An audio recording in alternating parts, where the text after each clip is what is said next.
सजीवांच्या वर्गीकरणामधला सगळ्यात आवडता टॉपिक म्हणलं तर किंगडम प्रोटिस्टा. अमिबा हा आयोगाचा आवडता प्राणी. त्याच्यात नेहमी प्रश्न विचारले जातात. आजची आपली सिरीज आहे किंगडम प्रोटिस्टावरची. याच्यामध्ये आपण 50 पेक्षा जास्त एमसीक्यू पाहणार आहे आणि तुम्ही मला सांगायचं की मी जी एमसीक्यू दिलेला आहे ते पेपरला का नाही येऊ शकत. याच्यामध्ये यूपीएससीला विचारलेले, एमपीएससीला विचारलेले, वेगवेगळ्या स्पर्धा परीक्षेमध्ये प्रोटोझोआवर आजपर्यंत कसे प्रश्न आले आपण सगळेच पाहणार आहे. त्याच्यामुळे आपल्याला जनरल कॉन्सेप्ट क्लिअर व्हायला मदत होणार आहे. सगळ्यात पहिल्यांदा आपण कॉन्सेप्ट पक्का करणार आणि मग त्याच्यावर आलेले सगळे पीवायक्यू सोडवणार. मित्रांनो, आपण काय करतो माहिती का, आपण 3च रेफरन्स बुक वापरतो. आपले सगळे reference book standard reference book आहे. त्याच्यामध्ये पहिलं आहे एनसीईआरटी 11वी-12वीचे पुस्तकं, त्याच्यानंतर स्टेट बोर्ड सायन्सची पुस्तकं आणि लुसेंटची पुस्तकं. चला मग वेळ कशाला लावायचा, टॉपिकला लगेच सुरुवात करू.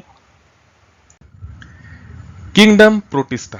याच्या अगोदर आपण किंगडम मोनेरा पाहिला होता. रॉबर्ट विटेकर यानं संपूर्ण सजीव सृष्टीचं वर्गीकरण 5 गटात केलेलं आहे. आपल्याला माहिती आहे सगळ्यात पहिल्यांदा किंगडम मोनेरा, नंतर प्रोटिस्टा, नंतर फंजाय, नंतर वनस्पती आणि नंतर प्राणी. ऍक्च्युली वर्गीकरण दुसरं तिसरं काहीच नाही बरं का. हे वर्गीकरण म्हणजे उत्क्रांतीचा इतिहास आहे. जगात जो पहिला सजीव जन्माला आला तो एका पेशीचा होता आणि आजचा जो सजीव आहे तो इंद्रिय संस्था असलेला उन्नत सजीव आहे. ह्या विकासाचे सगळे टप्पे आपण कशात पाहत असतो, वर्गीकरणामध्ये पाहत असतो. पहिला जो सजीव जन्माला आला तो एका पेशीचा होता. त्याची सगळी कामं जो होतं ना तो एका पेशीने करायचा. खाणं पिणं, न पचलेल्यानं बाहेर टाकणं, शिकार करणं, फिरायला जाणं, सगळे एका पेशीने तो करायचा. फक्त प्रॉब्लेम एवढा होता की त्या पेशीमध्ये आहे ना केंद्रकच दिसत नव्हतं. म्हणजे प्रोकॅरियोटिक प्रकारचा तो सजीव होता आणि त्याचं उदाहरण म्हणजे बॅक्टेरिया. बॅक्टेरिया म्हणजे मोनेरा. संपूर्ण मोनेरा गट हा बॅक्टेरियाला वाहिलेला आहे. याच्या अगोदरच्या लेक्चरमध्ये आपण पाहिलेला आहे. मग तो जो सजीव होता एक पेशीचा, त्याला वाटलं यार आपण सगळी कामं करतो पण आपण थोडे मागासलेले आहे, आपल्याला थोडी प्रगती करावं लागणार आहे. म्हणून उत्क्रांतीच्या टप्प्याला सुरुवात झाली. मग जो पुढचा सजीव जन्माला आला तो सजीव सुद्धा एकाच पेशीपासून बनलेला होता. सगळी कामं तो एकाच पेशीपासून करायचा. फरक फक्त एवढा होता की पहिल्या सजीवाकडे केंद्रक नव्हतं, ह्या सजीवाकडे केंद्रक होतं. केंद्रक स्पष्ट दिसत होतं, पहिल्या सजीवाच्या पेशीमध्ये केंद्रक दिसत नव्हतं. म्हणजे हा जो सजीव आहे हा एका पेशीचा केंद्रक दिसणारा म्हणजे युकॅरियोटिक प्रकारचा सजीव आणि हा जो सजीव आहे हा सजीव मोडतो किंगडम प्रोटिस्टामध्ये आणि आपण अभ्यास करणारे याच किंगडम प्रोटिस्टाचा. या किंगडम प्रोटिस्टाच्या सजीवांचं वैशिष्ट्य म्हणजे हे सगळेच्या सगळे सजीव हे एकाच पेशीपासून बनलेलं आहे. यांच्यामध्ये केंद्रक स्पष्ट दिसतं, त्याच्यानंतर म्हणजे न्यूक्लियस स्पष्ट दिसतं आणि पेशीमध्ये असणारे जे सेल ऑर्गेनल्स आहे, पेशींचे वेगवेगळे अवयव आहे ते पण स्पष्ट दिसतात कारण त्याच्या भोवती तुम्हाला मेम्ब्रेन किंवा आवरण दिसतं. दुसरं, हा जो सजीवांचा गट आहे हा ऍक्च्युली याच्या बाउंड्री वेल डिफाईन नाहीये, अस्पष्ट सीमा आहे या किंगडमच्या. का बरं? कारण की काही वैज्ञानिकांना हे वनस्पती भासतात आणि काही वैज्ञानिकांना हे प्राणी भासतात. याचं मुख्य वैशिष्ट्य असं म्हणजे हा सजीव फक्त तुम्हाला पाण्यातच आढळणार. एक तर तुम्हाला समुद्राच्या पाण्यात म्हणजे मरीन वॉटरमध्ये आढळणार किंवा तो गोड्या पाण्यामध्ये आढळणार. त्याच्यानंतर सगळ्यात महत्त्वाचं लक्षात ठेवायसारखं असं आहे की किंगडम प्रोटिस्टा जो आहे ना हा ऍक्च्युली दुवा आहे. कशातला? तर किंगडम मोनेरा मधला आणि किंगडम फंजाय वनस्पती आणि प्राणी यांच्यामधला. या ठिकाणी ही जी इमेज आहे या इमेजमध्ये मी तुम्हाला सगळी ऍक्च्युली ही इमेज आहे ना ही 8वीच्या पुस्तकामधली आहे आणि याच्यामध्ये हे जे सगळे सजीव दिसतात हे सगळे एकपेशीय सजीव आहे आणि सगळेच्या सगळे प्रोटिस्टाच्या गटात मोडतात. अमिबा काही करायचं नाही, घरात शेजारी एखादं डबकं साठलेलं आहे ना तिथलं डबक्यातलं थोडं पाणी उचलून आणायचं, एक थेंब उचलायचा आणि तो सूक्ष्मदर्शकाखाली पाहायचा, मायक्रोस्कोप खाली पाहायचा. तुम्हाला त्याच्यामध्ये असंख्य असे वळवळणारे सजीव दिसतील. ते वळवळणारे सजीव जे आहे ते आहे अमिबा आणि आपल्याला सगळा यांचाच अभ्यास या किंगडम मध्ये करायचा आहे. मग या सजीवांना जर प्रजनन करायचं झालं तर ते 2 पद्धतीने प्रजनन करतात. पहिलं अलैंगिक प्रजनन, दुसरं लैंगिक प्रजनन. अलैंगिक प्रजनन म्हणजे असेक्शुअल रिप्रोडक्शन आणि लैंगिक प्रजनन म्हणजे सेक्शुअल रिप्रोडक्शन. अलैंगिक प्रजननामध्ये असेक्शुअल रिप्रोडक्शन मध्ये होतं काय, हा जो सजीव आहे ना हा सजीव थोडक्यात फुटतो आणि स्वतःला 2 तुकड्यात विभाजित करतो आणि तिथून परत 2 सजीवांची निर्मिती होती. म्हणजेच असेक्शुअल रिप्रोडक्शन मध्ये हे सजीव बायनरी फिजनद्वारे नवीन सजीवांना जन्म देत असतात. सेक्शुअल रिप्रोडक्शन मध्ये काय करतात, पेशी एकमेकाला भेटतात आणि त्यातून मग झायगोट म्हणजे युग्मनाची निर्मिती होत असते. आपण पुढे डिटेलमध्ये पाहणार, हे फक्त जनरल इंट्रोडक्शन आहे. आता सगळ्यात महत्त्वाचं काय की हा जो प्रोटिस्टा आहे ना या प्रोटिस्टाचे साधारणतः 5 प्रकार पडतात. पहिला पडतो क्रायसोफाइट, दुसरा प्रकार पडतो डायनोफ्लॅजिलेट्स, तिसरा प्रकार पडतो युग्लिनाइड, चौथा प्रकार पडतो स्लाइम मोल्ड आणि 5वा प्रकार पडतो प्रोटोझोआ. आपण डिटेलमध्ये सगळं समजून घेणार आहे, टेन्शन घेऊ नका. एनसीईआरटी अख्खीच अख्खी तुमच्यासाठी मराठीत ओतलेली आहे मी. या किंगडम प्रोटिस्टामध्ये पहिला जो गट आहे या गटाचं वैशिष्ट्य म्हणजे असं की त्यांनी समुद्राचा अख्खाच्या अख्खा तळ व्यापलेला आहे आणि तो गट आहे क्रायझोफाइट्स. आणि आता आपल्याला अभ्यास करायचा आहे त्याचाच, पहिल्या गटाचा, क्रायझोफाइट्सचा. किंगडम प्रोटिस्टा याचा पहिला जर गट म्हणला तर तो आहे क्रायसोफाइट्स. आता क्रायसोफाइट्स सगळ्यात पहिल्यांदा याचं नाव फोडायचं. क्रायझो म्हणजे काय? सोनेरी रंगाचा. आणि फाइट्स म्हणजे काय? सूक्ष्म वनस्पती. क्रायसोफाइट्स सोनेरी रंगाच्या सूक्ष्म वनस्पतींचा गट म्हणलं तर तो आहे क्रायसोफाइट्स. क्लिअर. या क्रायसोफाइट्स मध्ये दोन महत्वाची उदाहरणं आहेत. पहिला आहे डायटम्स आणि दुसरा आहे डेस्मिड्स. या डेस्मिडला गोल्डन अल्गी म्हणून सुद्धा ओळखलं जातं. हे प्रामुख्याने तुम्हाला एकतर गोड्या पाण्यात सापडतील किंवा खाऱ्या पाण्यात सापडतील, पण बाकी इतर तर सापडणार नाही, कारण हे बेसिकली जलचर आहे, ॲक्वेटिक सजीव आहे. त्याच्यानंतर साधारणतः हे पाण्यामध्ये प्लॅन्क्टनच्या स्वरूपामध्ये, असं कचऱ्याच्या स्वरूपामध्ये तरंगत असतात. हा, पण ते स्वतःच अन्न स्वतः तयार करतात. एनसीईआरटी मध्ये या क्रायसोफाइटचं बेस्ट एक्झाम्पल जर दिलेलं आहे ते आहे डायटम्स. डायटम्स दिसतो कसा? तर हे पहा, या साबणाच्या बॉक्स सारखा. हा मध्ये जो आहे हा तो सजीव आहे. या डायटमचं शरीर जे आहे, म्हणजे हा साबणाचा जो बॉक्स आहे, या डायटमचे जे आवरण आहे हे सिलिकापासून बनलेलं असतं. जोपर्यंत या सजीवाला जगायचं तोपर्यंत हा सजीव जगतो. ज्या दिवशी हा सजीव मरतो तेव्हा ही जी सिलिका आहे, जी इनडिस्ट्रक्टेबल आहे, अविनाशी आहे, ती समुद्राच्या तळाशी जाते आणि साठायला लागते. अब्जावधी वर्षापासून अशा मेलेल्या डायटम्सचे जे अवशेष आहेत समुद्राच्या तळाशी साठत आलेला आहे.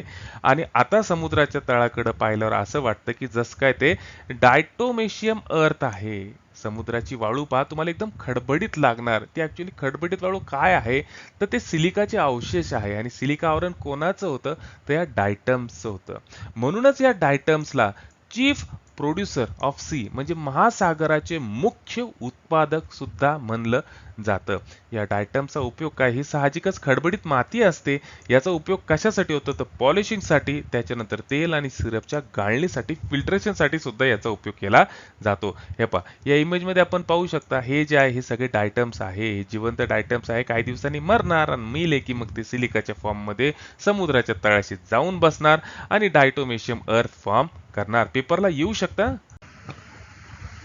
आयोग जो किंगडम आणि फायलम याच्यामधल्या सजीवांची एक्झाम्पलची नेहमी नावं प्रश्न म्हणून विचारत असतो, आणि ती नावं लक्षात ठेवायची असेल तर आपल्याला शॉर्टकट ट्रिक हवी असते. आणि या क्रायझोफाइट्ससाठी जी शॉर्टकट ट्रिक आहे ती पुढील प्रमाणे.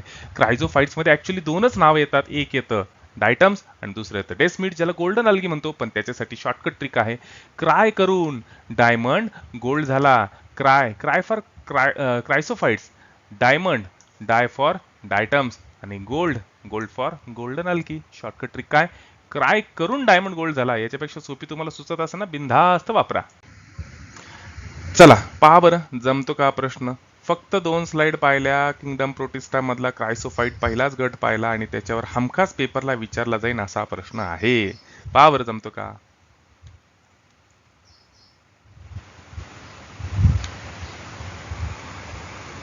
चला टाइम अप. प्रश्न काय आहे तर प्रश्न आहे की क्रायसोफाइट्सच्या संदर्भात खालील विधानं विचारात घ्या. 3 विधानं दिलेली आहे. हे फक्त समुद्राच्या खाऱ्या पाण्यात आढळतात. दुसरं, हे पाण्याच्या प्रवाहाच्या दिशेने निष्क्रिय तरंगतात, ज्यांना प्लॅन्क्टन म्हणतात. आणि या गटातील बहुतेक सजीव हे फोटोसिंथेटिक असतात. याच्यातला पर्याय नंबर म्हणजे तुम्हाला ओळखायचे यातले कोणते विधानं बरोबर आहे तर विधानं 2च बरोबर आहे, बी आणि सी. ए विधान का बरोबर नाही? कारण की क्रायसोफाइट जो आहे हा खाऱ्या आणि गोड्या दोन्हीही पाण्यात आढळणारा सजीव आहे. आणि हा, मी एनसीईआरटीचं रेफरन्स बुक वापरतो, स्टेट बोर्ड सायन्सचे रेफरन्स बुक वापरतो, लुसेंटचे बुक्स वापरतो, आयोग स्टँडर्डच रेफरन्स बुक वापरतो. आपण सुद्धा स्टँडर्ड रेफरन्स बुकच वापरतो. मी या प्रश्नाला आहे ना यूपीएससी मटेरियल म्हणून ओळखन. का बरं? अहो पहा ना, तुम्हीच स्वतः प्रश्न वाचा आणि मला सांगा काय उत्तर येतं ते.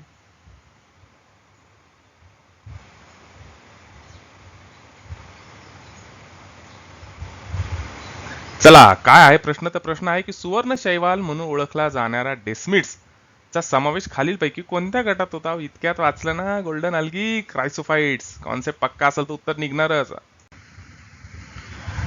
मी म्हणतो ना, तुम्ही किती सिरियसली माझं लेक्चर ऐकलंय ना, त्याचं लगेच तुम्हाला स्वतःलाच त्याचं काय म्हणता येईल प्रचिती येणार आहे. 20 सेकंदाचे वेळ हे सुद्धा यूपीएससी मटेरियल म्हणून गणलं जाऊ शकतं.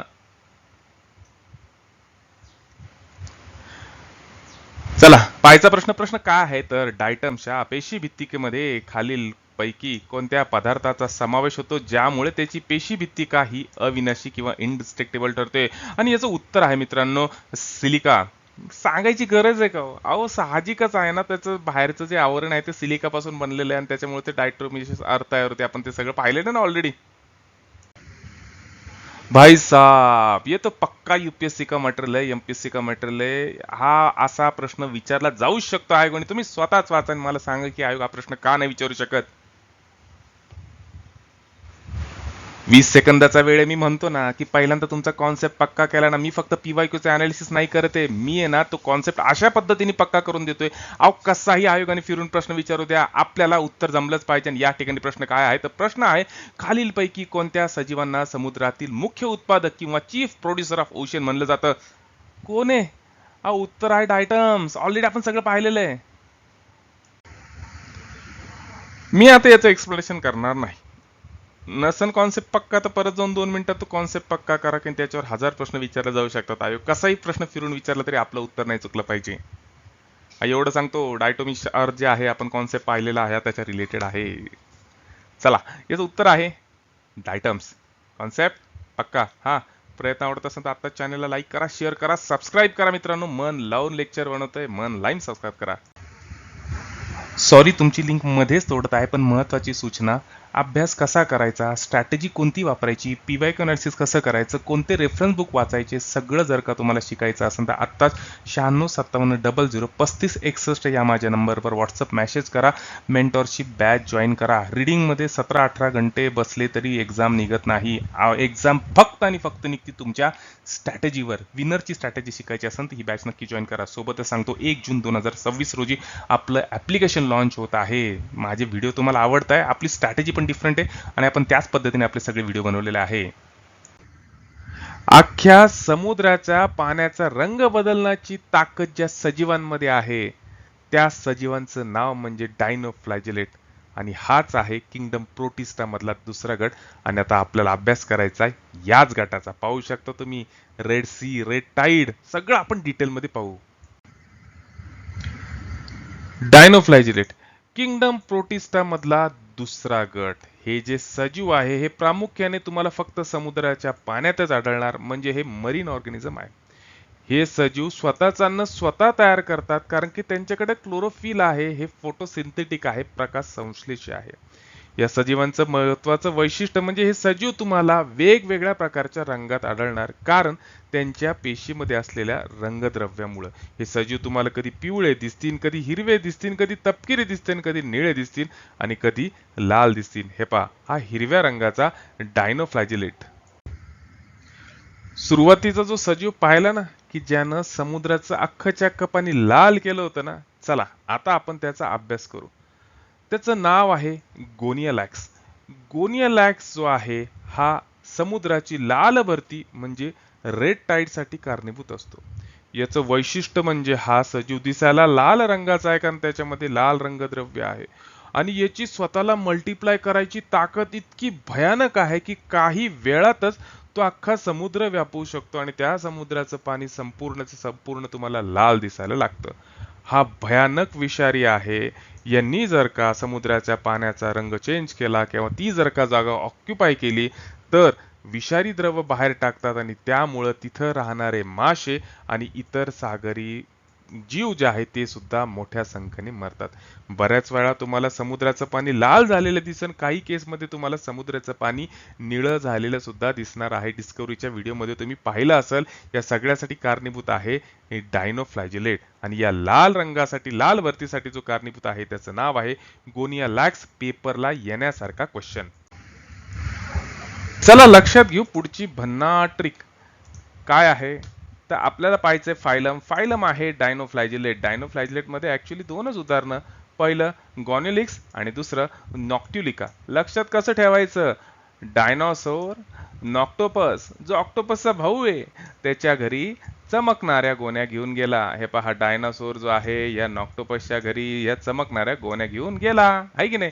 डायनोसोरचं डायना फॉर डायनोफ्लॅजिलेट, नॉक्टा फॉर नॉक्टुलिका आणि गोन्या फॉर गॉन्युलॅक्स. संपला विषय. मी म्हणलं ना मित्रांनो, आपला कॉन्सेप्टच वेगळा आहे. काय करायचंय तर आपल्याला कॉन्सेप्ट 2 मिनिटात पक्का करायचा आणि त्या कॉन्सेप्टवर आजपर्यंत आयोगाने वेगवेगळ्या प्रश्नपत्रिकेत कसे प्रश्न विचारलेले आहे. अहो युपीएससीला सुद्धा कसे प्रश्न विचारले जाऊ शकतात, कारण की युपीएससी म्हणजेच दीपस्तंभ आहे आपल्या आयोगाचा. आणि असून कोणते असे प्रश्न आहे की जो या ठिकाणी तयार होऊ शकतात, आपण सगळं डिटेलमध्ये पाहतोय. तसाच हा प्रश्न आहे जो हमखास विचारला जाऊ शकतो. प्रश्न काय आहे तर डायनोफ्लॅजिलेट्स प्रामुख्याने कोणत्या आदिवासात आढळतात. ऑलरेडी तुम्ही उत्तर काढलेलं आहे, मी फक्त तुम्हाला उत्तर सांगतोय. ते आहे सागरी प्राणी. डायनोफ्लॅजिलेट जे आहे, बोबडी वळायला लागली बरं का अक्षरशः माझी आता. डायनोफ्लॅजिलेट जे आहे ते सागरी पाण्यामध्ये आढळतात. मला आहे ना तुमच्यामध्ये एक प्रकारची स्ट्रॅटेजी डेव्हलप करायची, ती म्हणजे बिटवीन द लाईन वाचायचं आणि त्याच्यावर कशा प्रकारे प्रश्न विचारले जाऊ शकतात. आपला कॉन्सेप्ट पक्का झाला आणि या ठिकाणी आपण आता बिटवीन द लाईन किती वाचलेलं आहे हे आपल्या लक्षात येणार आहे. प्रश्न काय आहे घ्या ना पहिल्यांदा 20 सेकंदाचा वेळ, कशाला टेन्शन घ्यायचं. आणि मला माहिती आहे तुम्ही हा प्रश्न सोडवणार आहे. प्रश्न काय आहे तर प्रश्न आहे की डायनोफ्लॅजिलेट्सच्या संदर्भामध्ये खालील विधानं विचारात घ्या. आणि पहिलं विधान कोणते मग, हे सजीव स्वयंपोषी प्रकाश संश्लेषक असतात. एकदम बरोबर. त्यांच्या शरीरामध्ये वेगवेगळ्या प्रकारचे रंगद्रव्य असतात, पिवळे हिरवे लाल. हे दोन्हीचे दोन्ही पर्याय बरोबर आहे, म्हणजे उत्तर आहे पर्याय नंबर 3. या प्रश्नाला मी खऱ्या अर्थाने युपीएससी मटेरियल म्हणेन. आणि हे असेच प्रश्न कंबाईनला सुद्धा विचारले जातात, राज्यसेवेला सुद्धा विचारले जातात, आहे की नाही. चला पहा बरं जमतो काय प्रश्न. मला माहिती आहे थोडा अवघड जाईल, पण मी तुम्हाला डिटेलमध्ये कॉन्सेप्ट सांगणार आहे. टेन्शन काय घ्यायचं. तर प्रश्न काय आहे तर प्रश्न आहे की डायनोफ्लॅजिलेटची पेशीभित्तिकेच्या रचनेचे म्हणजे सेल वॉलच्या रचनेचे मुख्य वैशिष्ट्य कोणतं. पर्याय 2 बरोबर आहे. कसं ते डिटेलमध्ये पाहू. हे पहा, हा जो डायनोफ्लॅजिलेट आहे ना, याची ही जी पेशीभित्तिका आहे, ही पेशीभित्तिका बनलेली कशापासून असते तर सेल्युलोजच्या कडक पट्ट्यांपासून, म्हणजे स्टिफ सेल्युलेस प्लेट्स पासून बनलेली असती. लक्षात ठेवा, इथं कंपॅरेटिव्ह सुद्धा पाहू. डायनोफ्लॅजिलेटची पेशीभित्तिका जी आहे ती सेल्युलोजच्या कडक पट्ट्यापासून बनलेली असते, तर क्रायसोफाइट्समध्ये मात्र सिलिकापासून बनलेली पेशीभित्तिका आढळते. कंपॅरेटिव्ह अभ्यास करायचा आहे. चला, या प्रश्नाला सुद्धा युपीएससी मटेरियल का नाही म्हणायचं तुम्हीच सांगा, आणि का हा प्रश्न आयोग विचारणार नाही.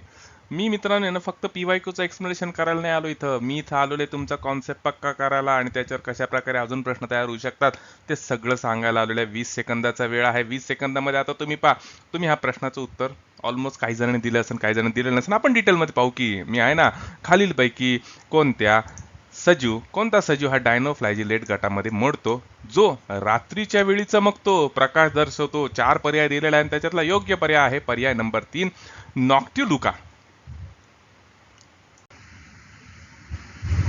चला आता वेळ झालेली एक्सप्लेनेशनची. कोणता सजीव आहे जो रात्रीच्या वेळी चमकतो, तो आहे नॉक्टिलुका. हे पहा, या ठिकाणी तुम्हाला समुद्र रात्रीच्या वेळी चमकताना दिसतो ना, हा कोणामुळे चमकतो, या नॉक्टिलुका सारख्या असंख्य सजीव आहे ना त्या समुद्राचा पृष्ठभाग व्यापून टाकतात आणि त्याच्यामुळे तो समुद्र आपल्याला रात्री चमकताना दिसतात. हा जो नॉक्टिलुका किंवा गोनॅलेक्स आहे, हे महत्वाचे डायनोफ्लॅजिलेट्स आहे.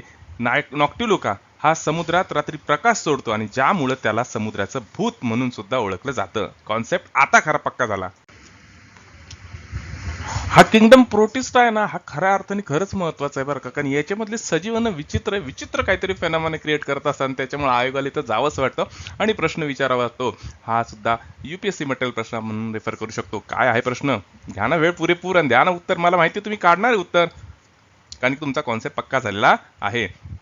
प्रश्न काय आहे तर समुद्रातली लाल भरती रेड टाइड्स या संकल्पनेच्या संदर्भात खालील विधानं विचारत घ्या. कोणती विधानं बरोबर आहे आपल्याला ती सांगायची.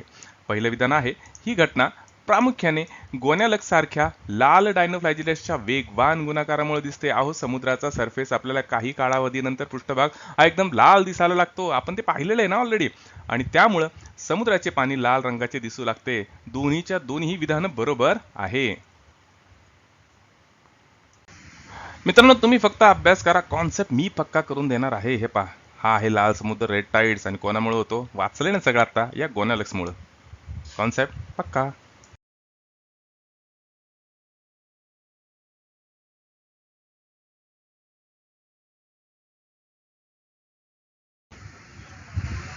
हा प्रश्न व्यवस्थित वाचा आणि मला तुम्हीच सांगा की आयोग अशा प्रकारचा प्रश्न का नाही विचारू शकत. मी खूप वेळेस सांगते तुम्हाला, मी तुमचा 2 मिनिटात कॉन्सेप्ट पक्का करतोय.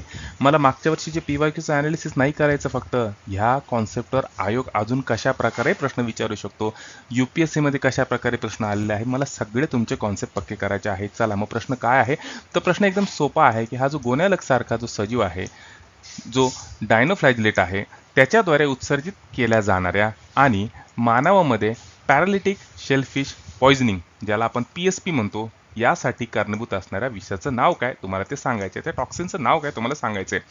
तर याचं उत्तर आहे पर्याय नंबर 2, सॉक्सीटॉक्सिन. कसं ते आता पाहू. आता हा जो गोन्यालक्स आहे ना, हा छोटा सजीव आहे. याला खायचं काम कोण करत असतं? शेलफिश करत असतं. आता या गोन्यालक्समध्ये ना सॅक्सीटॉक्सिन नावाचं विषारी टॉक्सिन असतं. हे ॲक्च्युली न्यूरोटॉक्सिन म्हणून काम करतं. हे आपल्या मज्जातंतूवर आघात करत असतं.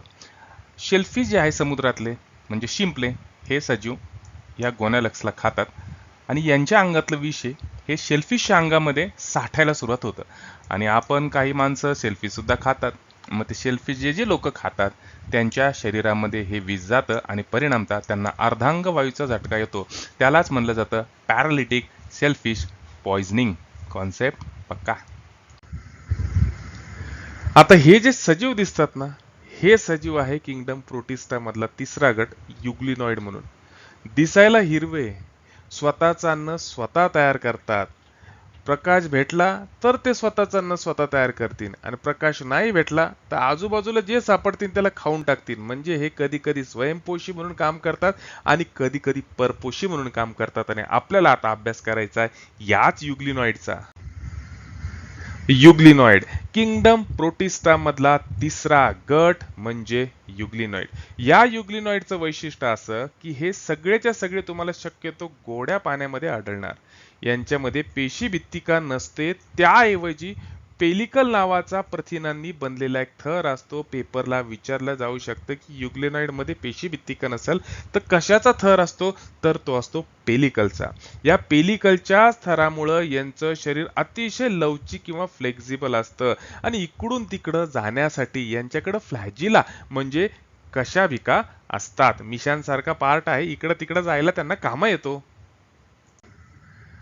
पहिल्यांदा सांगितल्याप्रमाणे सगळ्यात भारी आहे यांची पोषण पद्धती आणि यांच्या पोषण पद्धतीला, न्यूट्रिशनला मिश्रपोषी म्हणजे मिक्सोट्रॉफिक म्हणलं जातं. का बरं मिक्सोट्रॉफिक म्हणलं जातं? प्रकाश भेटला तर हे स्वतःचं अन्न स्वतः तयार करतात, म्हणजे त्यावेळेस ते फोटोसिंथेटिक असतात. पण ज्यावेळेस प्रकाश भेटत नाही तेव्हा ते दुसऱ्या सजीवांची शिकार करतात आणि स्वतःचं पोट भरतात, म्हणजे त्या केसमध्ये ते परपोषी म्हणून काम करतात. कधी स्वयंपोषी, कधी परपोषी. यांच्यामध्ये जे क्लोरोफिल ए आणि क्लोरोफिल बी जे सापडतं ना, हे इतकं हायर क्वालिटीचं सापडतं ना की उच्च दर्जाच्या वनस्पतींमध्ये सापडणारं क्लोरोफिल ए आणि क्लोरोफिल बी यांच्यासारखंच आहे. त्याच्यामुळंच या युग्निलाला वनस्पती आणि प्राणी यांच्यामधला दुवा म्हणून ओळखलं जातं. कॉन्सेप्ट पक्का. चला आता वेळ झालेली भन्नाट ट्रिक पाहायची. पण खरं युग्लिनाइडला ट्रिकची गरज आहे का? नाही, याच्यात एकच सजीव होतं ना, युग्लिना. टॉपिक क्लिअर केल्या केल्या MCQ PYQचा काय फायदा होतो माहिती का? की जर का आपला कॉन्सेप्ट पक्का झालेला नसेल ना, आपण परत जाऊन एकदा कॉन्सेप्ट पक्का करतो, कारण आपल्याला कळलेलं आहे की हा टॉपिक महत्त्वाचा आहे आणि आयोग इथं खूप छान पद्धतीचे प्रश्न विचारू शकतो. चला काय आहे या ठिकाणी प्रश्न? तर प्रश्न आहे की युग्लिनॉइड्सच्या शारीरिक रचनेच्या संदर्भात खालील विधानं विचारात घ्या आणि बरोबर विधानं सांगा. पहिलं विधान, याच्यामध्ये पेशी भित्तिका नसते. आत्ताच वाचलं नाव, नसती. पेशी भित्तिकाच्या ऐवजी प्रथिनांनी बनलेलं पेलिकल नावाचा स्तर असतो. त्याच्यामुळं हा जो युग्लिनॉइड सजीव आहे हा लवचिक असतो. चला पहा बरं, जमतो का प्रश्न? जमणारच, मी काहीच नाही सांगणार याच्यामध्ये. आता ऑलरेडी तुम्ही वाचलेला आहे हा प्रश्न, कॉन्सेप्ट पक्का केलेला आहे. तर काय आहे प्रश्न? तर प्रश्न आहे की युग्लिनॉइड प्रामुख्याने खालीलपैकी कोणत्या प्रकारच्या अधिवासात राहत असतो? फक्त साचलेल्या गोड्या पाण्यात सापडतो हा युग्लिनॉइड. चला या प्रश्नाला पण मी आहे ना UPSC मेटेरियल म्हणून. का बरं? पहा बरं प्रश्न किती छान आहे. आयोग आहे ना काय करतो माहिती का, की विशिष्ट अशा सजीव त्याच्या अस्तित्वाबद्दल, त्याच्या वैशिष्ट्याबद्दल नेहमी प्रश्न विचारत असतो आणि हा त्याच प्रकारचा प्रश्न आहे. प्रश्न काय आहे? तर युग्लिना या सजीवाला वनस्पती आणि प्राणी या दोन्ही सृष्टीमधला दुवा मानतात, कनेक्टिंग लिंक मानतात. का बरं त्याला कनेक्टिंग लिंक मानतात?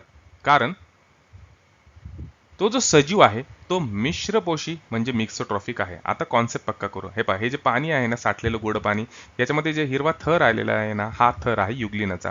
आता इथं तुम्ही इंडिव्हिज्युअल युग्लिनाला पाहू शकता या ॲनिमेटेड व्हिडिओमध्ये. आता हा जो युग्लिना आहे ना, हा युग्लिना आहे ना, याच्या अंगामध्ये क्लोरोफिल ए आणि क्लोरोफिल बी सारखे प्रकाशसंश्लेषी रंगद्रव्य असतात. आता त्याच्यामुळे हा फोटोसिंथेटिक असतो आणि याच्या अंगामध्ये जे क्लोरोफिल ए आणि क्लोरोफिल बी आहे ना, हे हायर ग्रेडच्या वनस्पतीमध्ये सापडणारं रंगद्रव्य आहे किंवा फोटोसिंथेटिक पिगमेंट आहे.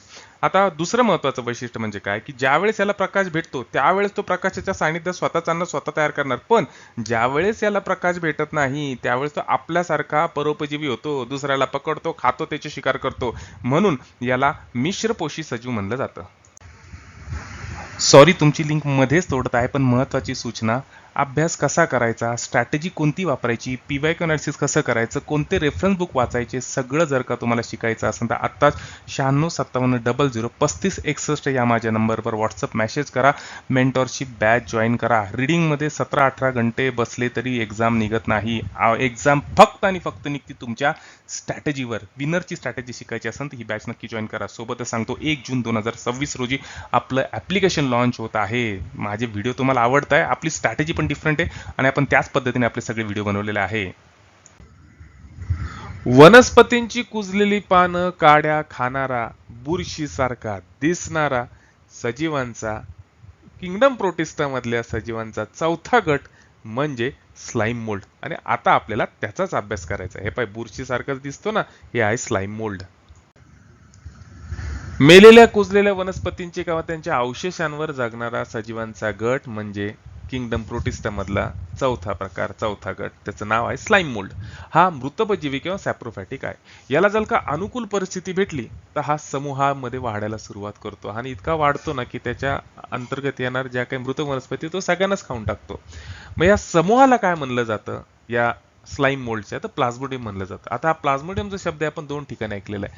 सगळ्यात पहिलं मलेरियासाठी जो कारक आहे, जो प्रोटोझोन आहे ज्याच्यामुळे मलेरिया होतो, त्याला सुद्धा आपण प्लाझ्मोडियम म्हणतो. आणि हे जे स्लाइम मोल्ड आहे यांच्या सजीवांच्या समूहाला सुद्धा प्लाझ्मोडियमच म्हणलं जातं. पेपरला कन्फ्युजन निर्माण करणारे क्वेश्चन नेहमी विचारले जातात, म्हणून कॉन्सेप्ट पक्का करा. आता परत वेळ झालेली आहे भन्नाट ट्रिक पाहायची. कोणता आहे? आता पुढचा फायलम आहे तो स्लाइम मोल्ड. स्लाइम मोल्ड्स मध्ये फक्त 2च नावं लक्षात ठेवायची. एक स्लाइम मोल्ड आणि दुसरे त्यांनी तयार केलेल्या वसाहती ज्याला प्लाझ्मोडियम म्हणतात. मग त्याची शॉर्टकट ट्रिक काय आहे? तर स्लाइम चिकटून प्लाझ्मा बनला. स्लाइमचं स्लाइम मोल्ड आणि प्लाझ्माचं प्लाझ्मोडियम. स्लाइम मोल्डची वसाहत म्हणजे प्लाझ्मोडियम. विचारलं जाऊ शकते पेपरला. पहा बरं, बिटवीन द लाईन वाचले, कॉन्सेप्ट पक्का झाला असेल ना, तर तुम्हाला या प्रश्नाचं उत्तर येणार आहे. मी आता याचं उत्तर देणार नाही बरं का सारखं सारखं. हा एक सांगतो या ठिकाणी मित्रांनो, आपण आहे ना स्टँडर्ड स्टडी मटेरियल वापरतो. फक्त NCERTचे बुक्स, स्टेट बोर्डचे बुक्स आणि लुसेंट काही ठिकाणी.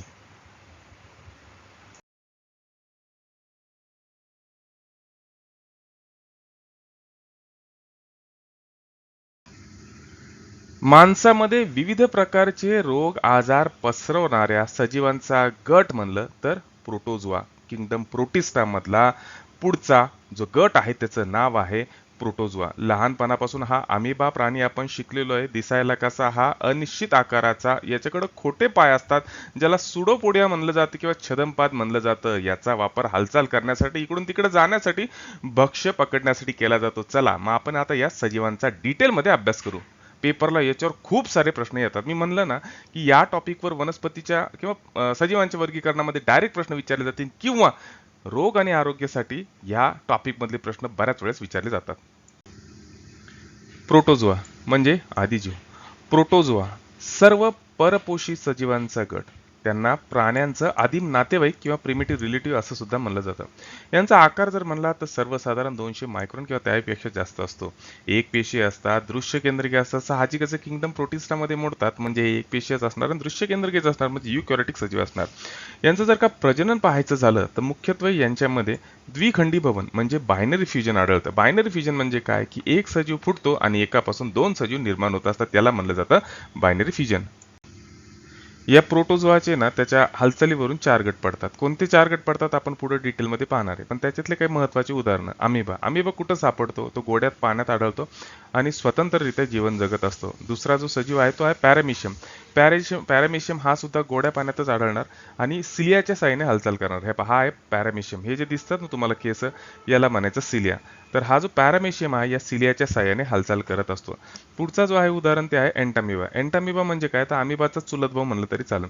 एंटामिबा काय होतो? आपण जर का दूषित पाणी पिलं तर आपल्याला दुसऱ्या दिवशी कधी कधी रक्ताचे संडास लागतात, बरोबर आहे. हे जो रक्ताचा संडास आहे याला काय म्हणलं जातं? अमाउंस किंवा डिसेंट्री. आणि डिसेंट्रीसाठी कारणीभूत कोणता प्रोटोझोन आहे? तर तो आहे एंटामिबा हिस्टालिका. त्याच्या पुढचा आहे प्लाझ्मोडियम. प्लाझ्मोडियम आपण लहानपणापासून शिकत आलेलो आहे की प्लाझ्मोडियम काय होतो, प्लाझ्मोडियम आपल्याला काय होतं? तर मलेरिया किंवा हिवताप होत असतो. चला आता त्यांच्या हालचालीवरून जे प्रकार पडतात ते डिटेलमध्ये पाहू. प्रोटोझोआ गटात मोडणारे सर्वच्या सर्व सजीव हे परजीवी म्हणजे हेट्रोट्रॉप्स असतात आणि म्हणूनच त्यांना प्राण्यांचा आदिम नातेवाईक प्रिमेटिव्ह रिलेटिव्ह म्हणून ओळखलं जातं. यांच्या हालचालीवरून यांचे साधारणतः 4 प्रकार पडतात. 4 प्रकारचे प्रोटोझोन आहे. पहिला आहे अमिबॉइड प्रोटोझोन. याच्यामध्ये हे जे सजीव असतात ते हालचालीसाठी आणि शिकार करण्यासाठी नकली पायांचा वापर करत असतात, ज्याला सुडोपोडिया म्हणतो किंवा आपण मराठीमध्ये छदमपाद म्हणतो. याचं उदाहरण जर द्यायचं झालं तर अमिबा आणि एंटामिबा. आपण लहानपणापासून हे शिकलेलो आहे. त्याच्यानंतर पुढचा जो सजीव आहे, पुढचा जो प्रोटोझोन आहे तो आहे फ्लॅजिलिएटेड प्रोटोझोन. हा काय करतो? हालचाल करण्यासाठी याच्याकडे फ्लॅजिला म्हणजे कशाभिका असतात. याचं बेस्ट उदाहरण द्यायचं झालं तर ट्रायपॅनोसोमा. हा जो ट्रायपॅनोसोमा नावाचा प्रोटोझोन आहे याच्यामुळं स्लीपिंग सिकनेस नावाचा आजार होतो आणि आयोगाने याच्यावर आतापर्यंत 1000 वेळेस प्रश्न विचारलेला आहे. मी म्हणलं ना तुम्हाला मित्रांनो की या टॉपिकवर एक तर सजीवांचे वर्गीकरण मधून डायरेक्ट प्रश्न विचारला जाईल किंवा रोग आणि आरोग्य या टॉपिकमध्ये तरी प्रश्न येत असतो. म्हणजे याचा स्कोप थोडा मोठा आहे या टॉपिकचा. त्याच्यानंतर पुढचा जो प्रोटोझोन आहे त्याला म्हणतात सिलिएटेड प्रोटोझोन. याच्याकडे हालचालीसाठी असंख्य असे बारीक बारीक केस असतात, त्याला आपण सिलिया म्हणतो. याचं उदाहरण जर द्यायचं झालं तर पॅरामिशियम. चौथा जो प्रकार आहे त्याला आपण स्पोरोझोन्स म्हणतो. स्पोरोझोन्स म्हणजे काय? की जेव्हा हे स्पोर फॉर्ममध्ये असतात त्याच वेळेस हे आजार पसरवतात, मोठं झाल्यावर हे आजार पसरवत नाही. त्याच्यामुळे यांच्या जीवनचक्रामध्ये संसर्गजन्य बीजाणू अवस्था हीच महत्त्वाची ठरते रोग पसरवण्यासाठी. आणि याचं उदाहरण जर द्यायचं झालं तर प्लाझ्मोडियम, जो आपण मलेरियाचा परजीवी म्हणून लहानपणापासून अभ्यास करत आलेलो आहे. मलेरिया म्हणजे हिवताप, हिवताप म्हणजे थंडी वाजून येणारा ताप. या चारही प्रकारचे प्रोटोझोन नीट पाहून घ्या. पेपरला याच्यावर असंख्य प्रश्न विचारले जातात.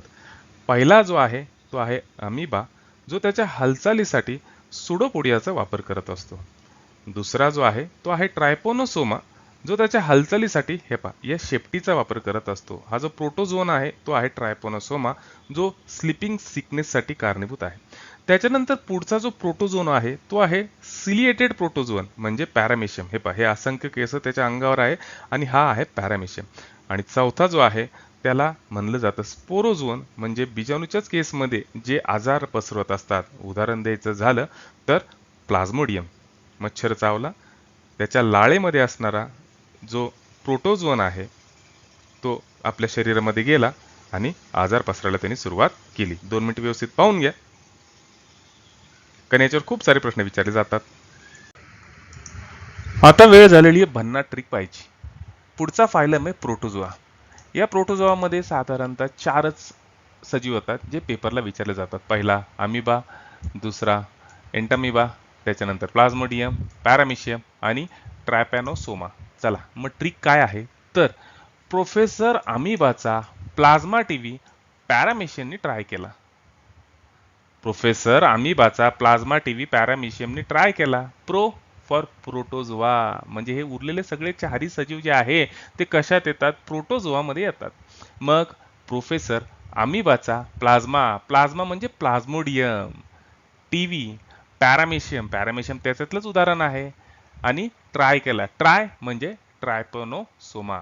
थोडा वेळ वाटलंच तर एक पॉज करा व्हिडिओ आणि ट्रिक लक्षात घ्या.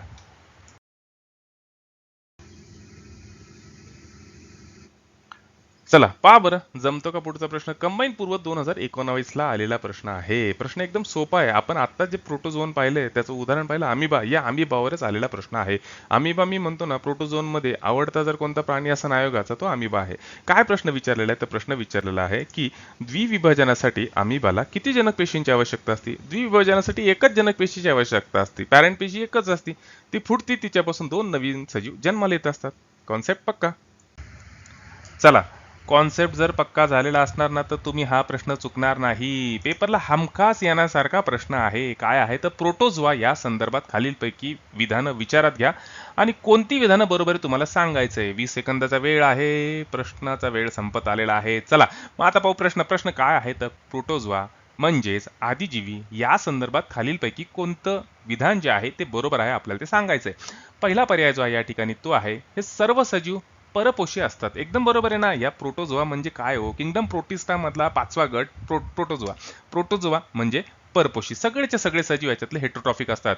दुसरं, त्यांना प्राण्यांचे आदिम नातेवाईक म्हणलं जातं. का बरं आदिम नातेवाईक म्हणता माहिती का? कारण की हे सुद्धा परपोषी आणि आपण सुद्धा परपोषी. आपण सुद्धा दुसऱ्याच्या जीवावर जगतो, हे सुद्धा दुसऱ्याच्या जीवावर जगतात, म्हणून यांना प्राण्यांचं आदिम नातेवाईक म्हणलं जातं. वरीलपैकी दोन्हीच्या दोन्ही विधानं बरोबर आहे. पहा बरं, जमतो का पुढचा प्रश्न. एकदम छान प्रश्न आहे बरं का. काय दिलेलं आहे या ठिकाणी, गलेट नावाची पेशीमुख पोकळी जी शरीराच्या बाहेरील बाजूस उघडते हे खालीलपैकी कोणत्या आदिजीवाचं प्रमुख वैशिष्ट्य आहे प्रोटोझोआचं? आणि उत्तर आहे याचं अमिबा. हा व्हिडिओ आहे ना, हा शांतपणे पहा. हे पहा, ही जी पोकळी आहे ना याला गलेट म्हणतात. हे पाहिजे, चाललं अन्न खाल्लं याने सोडपुडेच्या साह्याने, आता ते गलेटमध्ये चाललेलं आहे आणि या गलेटमधून ते अन्न त्याच्या शरीरामध्ये गेलेलं आहे, या अमिबाच्या.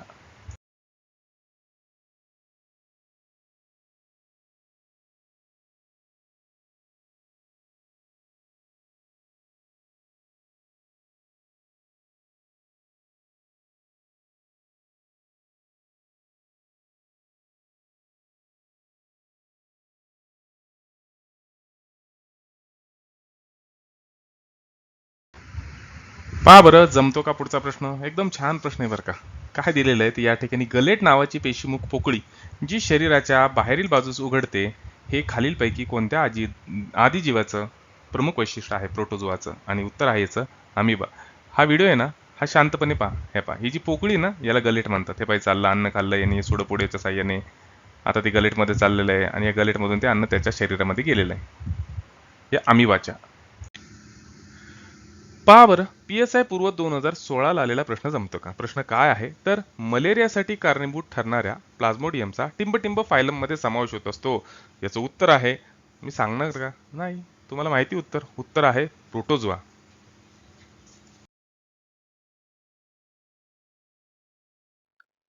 चला आता भाऊ पुढचा प्रश्न. कंबाईन ग्रुप सी 2025 11 जानेवारी 2026 ला जो काही पेपर आलेला आहे त्याच्यामध्ये विचारला गेलेला प्रश्न.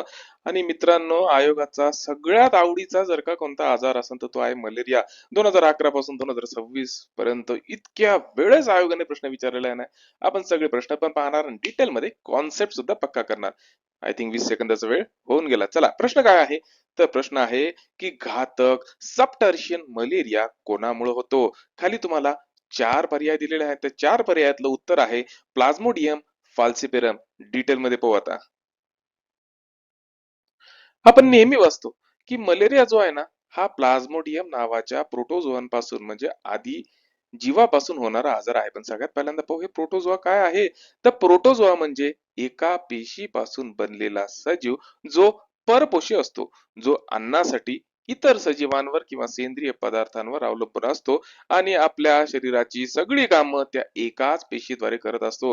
याचं बेस्ट एक्झाम्पल जर द्यायचं झालं तर अमिबा. हे पहा, या ठिकाणी हा जो आहे अमिबाचा फोटोग्राफ आहे, सेल्फी आहे. दुसरं एक्झाम्पल आहे पॅरामिशियम आणि तिसरं एक्झाम्पल आहे युग्लिना. आता पुढचा कॉन्सेप्ट डिटेल मध्ये पाहू. एवढं तर कळलं की मलेरिया जो आहे हा प्रोटोझोयन आजार आहे. प्लाझ्मोडियम नावाचा एक सूक्ष्म आदिजीव याच्यामुळे मलेरिया होत असतो. याचा प्रसार अॅनिफिलीस डासाच्या मादीच्या चाव्यामुळे होत असतो. आता हा जो प्लाझ्मोडियम आहे या प्लाझ्मोडियमचे तीन प्रकार पडतात. पहिला प्लाझ्मोडियम वायवॅक्स, दुसरा प्लाझ्मोडियम मलेरिया आणि तिसरा प्लाझ्मोडियम फाल्सिपेरम. याच्यातला हा जो प्लाझ्मोडियम फाल्सिपेरम जो आहे हा सगळ्यात खतरनाक. याच्यामुळं जर का मलेरिया झाला तर त्याला घातक मलेरिया म्हणलं जातं आणि याच्यात हा मलेरिया प्राणघातक सुद्धा ठरू शकतो. बरं मित्रांनो, ही जी सगळी माहिती ना, ही 12वी NCERT मधली आहे आणि ही डिटेल याच्यामुळे देतोय की मलेरियावर खूप प्रश्न आलेला आहे. चला आता प्रवास पाहायचा. सगळ्यात पहिल्यांदा काय होतं की अॅनिफिलीस डासाची जी मादी आहे ती संक्रमित व्यक्तीला चावते. संक्रमित व्यक्तीला चावल्यावर त्या संक्रमित व्यक्तीच्या रक्तामध्ये असणारे जे काही प्लाझ्मोडियम आहे, जे स्पोरोझाइट म्हणून ओळखलं जातात, हे डासाच्या लाळेमध्ये जाऊन बसतात आणि त्याच ठिकाणी ते स्वतःला वाढवतात. जेव्हा हाच डास दुसऱ्या एखाद्या निरोगी व्यक्तीला चावतो तेव्हा ते स्पोरोझाइट्स त्या मानवी शरीरामध्ये जातात आणि यकृतामध्ये जाऊन स्वतःची संख्या वाढवायला सुरुवात करतात आणि तिथं संख्या वाढली की त्या ठिकाणी असणाऱ्या लाल रक्तपेशींवरती हल्ला करतात. आरबीसी म्हणजे तांबड्या रक्तपेशी फुटल्यामुळे हिमोझाईन नावाचे विषारी द्रव बाहेर पडतं आणि त्याच्यामुळे दर 3 ते 4 दिवसांनी थंडी वाजून येत असती. हा शब्द लक्षात ठेवा, हिमोझाईन, कारण की याच्यावर बऱ्याच वेळा प्रश्न आलेला आहे की मलेरियामध्ये कुठलं विषारी द्रव बाहेर पडत असतं, तर हिमोझाईन नावाचं द्रव बाहेर पडत असतं. याच्यामुळे एक गोष्ट लक्षात आली की मलेरिया जो आहे या परजीव्याला आपलं जीवनचक्र पूर्ण करण्यासाठी दोन होस्ट म्हणजे दोन यजमानांची गरज पडत असती. पहिला म्हणजे डास आणि दुसरा म्हणजे माणूस. अॅनिफिलीस डासाची माती चावल्यामुळं मलेरिया आजार होत असतो आणि या ठिकाणी ती फक्त वाहकाचं काम करत असती. आता झाला कॉन्सेप्ट पक्का. चला आता पाहू पुढचा प्रश्न. भारी प्रश्न आहे बरं का. आयोग याच्यावर दोनदा तीनदा प्रश्न विचारून बसलेला आहे या टॉपिकवर. कंबाईन ग्रुप बी 2020 4 सप्टेंबर 2021 ला आलेला प्रश्न आहे. 20 सेकंदाचा वेळ आहे. पहा बरं जमतं का? नाही आपण आहेच ना सोडवायला.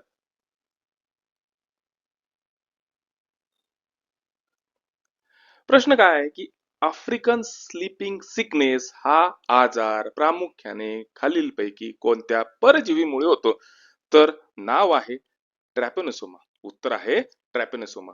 नाव खूप भारी आहे, आफ्रिकन स्लीपिंग सिकनेस. बोलता बोलता डुलक्या घेणारा आजार म्हणजे आफ्रिकन स्लीपिंग सिकनेस. डिटेल मध्ये कॉन्सेप्ट पक्का करू. आफ्रिकन स्लीपिंग सिकनेस एक गंभीर आजार ट्रॅपनोसोमा गॅबियन्स या प्रोटोझोआमुळे म्हणजे आदिजीवमुळे होत असतो. ट्रॅपनोसोमा हा एक कशाभिघातारी, मला मराठीत येत नाही थोडं, फ्लॅजिलेटेड प्रोटोझोन आहे.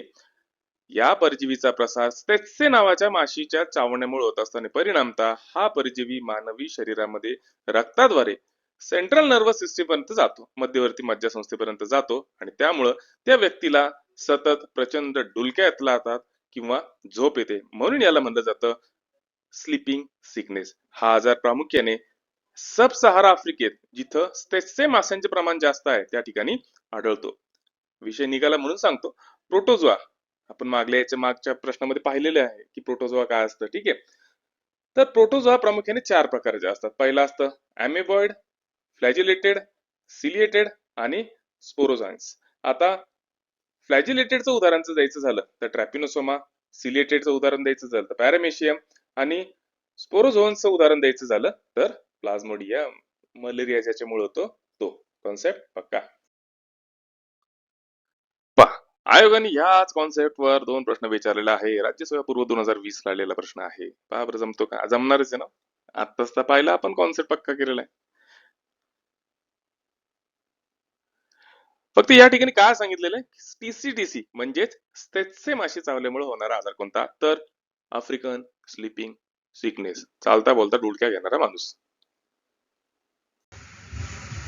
चला आता आपण सगळे पीवायक्यू पाहिले ना. आता आपण पाहणार आहे इम्पॉर्टंट MCQ आणि ते पण फास्ट पाहणार आहे. पहिल्यांदा अमिबावरचे पाहणार आहे, नंतर किंगडम प्रोटिस्टावरचे पाहणार. तुम्हाला पटापट उत्तरं द्यायचे, 20 सेकंदाचा वेळ आहे.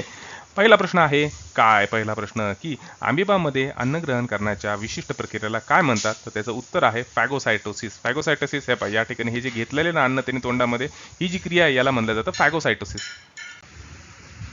चला पुढचा MCQ एकदम फास्ट. अमिबा पचलेलं अन्न कोणत्या प्रक्रियेद्वारे थेट पेशीद्रव्यात शोषतो? उत्तर आहे डिफ्युजन. कसं ते पहा. हे पहा, हा व्हिडिओ जर का तुम्ही व्यवस्थित पाहिला तुमच्या सगळं लक्षात येऊन जातं. हे पहा या ठिकाणी तो काय, हे पहा हे डिफ्युजन झाली प्रक्रिया. शोषलेलं अन्न डिफ्युजन या पद्धतीने सगळ्या पेशीमध्ये पाठवलं जातं. चला पुढचा MCQ काय आहे? 20 सेकंदाचा वेळ आहे. सोडा जमतं का? मी फक्त प्रश्न वाचतो तुमच्यासाठी. गलेट नावाची पेशीमुख पोकळी जी शरीराच्या बाहेरील बाजूला उघडते, ती कोणत्या आदिजीवाचं प्रमुख वैशिष्ट्य आहे? सांगायची गरज आहे का हो? आत्ताच पाहिलं ना आपण. उत्तर आहे अमिबा. चला लगेच एमसीक्यू सोडून पाहू. प्रोटिस्टा सृष्टीतील सजीवांच्या संदर्भात खालील विधान विचारात घ्यायचंय आणि त्याच्यातली योग्य विधानं तुम्हाला निवडायची आहे. 20 सेकंदाचा वेळ आहे. आत्ताच आपण शिकलेलो आहे किंगडम प्रोटिस्टा बद्दलची माहिती. या ठिकाणी पहिलं विधान जे आहे ते आहे, या सृष्टीतील सर्व सजीव एक पेशी आणि दृश्य केंद्रिक आहे. आत्ताच पाहिलं, बरोबर आहे. यांच्या प्रचलनासाठी जी मुवमेंट आहे ती छदमपाद, रोमके, कशाबिका म्हणजे सुडोपिडिया, सिलिया आणि फ्लॅजरला मार्फत होत असते. दोन्हीचे दोन्ही पर्याय बरोबर. चला पुढचा एमसीक्यू. खालील जोड्या विचारात घ्या. इथं प्रोटिस्टाचे प्रकार आणि त्यांची उदाहरणं दिलेलं आहे. तुम्हाला योग्य उदाहरणं किंवा विधान ओळखायचे आहे. पहिले या ठिकाणी जे आहे ते आहे क्रायसोफाइट. क्रायसोफाइटचं उदाहरण काय? डायटम्स. एकदम बरोबर आहे. डेस्मिडन डायटम्स. त्याच्यानंतर डायनोफ्लॅजिलेट्स याचं उदाहरण आहे गोनियम आणि गोनॅलेक्स. त्याच्यानंतर प्रोटोझोआचं उदाहरण आहे अमिबा. म्हणजे वरचे सगळेचे सगळे पर्याय बरोबर आहेत. चला पहा बरं, येणार की नाही पेपरला क्वेश्चन यासारखाच आहे. प्रश्न काय आहे तर खालीलपैकी कोणते रोग प्रोटोझोआमुळे होत नाही? आदिजीवीमुळे न होणारे रोग तुम्हाला ओळखायचे आहेत. 4 पर्याय आहे. पहिला आहे अमिबियासिस, होतोच ना अबिमामुळं, हा परजीवीच आहे ना प्रोटोझोआच आहे. मलेरिया हा सुद्धा होतो. त्याच्यानंतर काला आजार, काला आजार सुद्धा आदिजीवीमुळे होणारा आजार आहे. आणि हत्ती रोग जो आहे हा फक्त आदिजीवीमुळे होत नाही. कसं ते आता डिटेलमध्ये एक्सप्लेनेशन पाहू. वरच्या 2 आजारांबद्दल तर आपण ऑलरेडी शिकलेलो आहे. हत्ती रोग जो आहे हा प्रामुख्याने प्रोटोझोआमुळे होत नाही, तर हा वुचेरिया बँकॉफ्टी नावाच्या गोलकृमीमुळे होत असतो. उरलेले 3 आजार हे प्रोटोझोन आजार आहे. पण काला आजार कसा? तर काला आजार हा जीवाणूमुळे नाही होत, तर लिशमॅनिया नावाच्या प्रोटोझोआमुळे आदिजीवीमुळे होत असतो.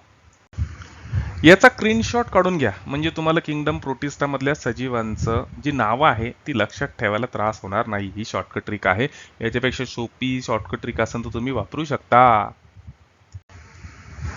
सॉरी तुमची लिंक मध्येच तोडत आहे, पण महत्त्वाची सूचना, अभ्यास कसा करायचा, स्ट्रॅटेजी कोणती वापरायची, पीवायक्यू अनालिसिस कसं करायचं, कोणते रेफरन्स बुक वाचायचे, सगळं जर का तुम्हाला शिकायचं असेल तर आत्ताच 9657003561 या माझ्या नंबरवर व्हॉट्सअप मेसेज करा. मेंटॉरशिप बॅच जॉईन करा. रीडिंगमध्ये 17-18 घंटे बसले तरी एक्झाम निघत नाही.